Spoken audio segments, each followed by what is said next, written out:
ਇੱਕੋ ਹੀ ਹਯਾਤੀ ਦਾ ਮਿਆਰ ਹੋਣਾ ਚਾਹੀਦਾ। ਅੱਲਾ ਦੇ ਹਬੀਬ ਨਾਲ ਪਿਆਰ ਹੋਣਾ ਚਾਹੀਦਾ। ਇਹੋ ਹੀ ਤਮੰਨਾ ਸੀ ਆ ਵੇਖੋ ਯਾਰੇ ਗਾਰ ਦੀ। ਇਹੋ ਹੀ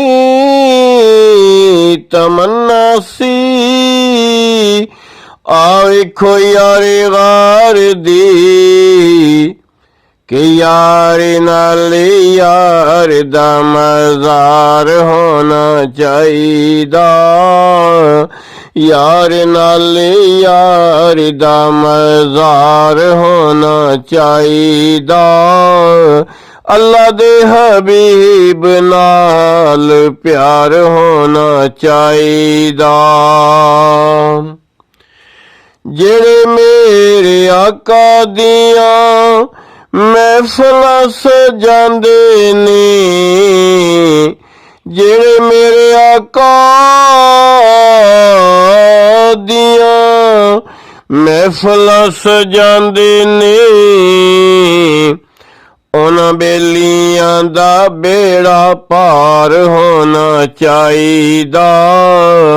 उन्हां बेलियां दा बेड़ा पार होना चाहिदा। अल्लाह दे हबीब नाल प्यार होना चाहिदा। आ जावे तैबा चों जे खुद सोना तेरी खबर लई। आ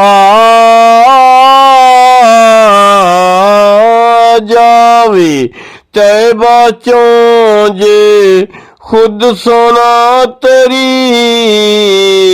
खबर लई। एहो जिहा बंदे नू वई एहो जिहा बंदे नू बीमार होना चाहिदा।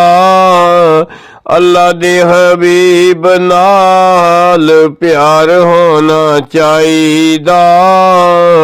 इक्को ही हयाती दा मेयार होना चाहिदा।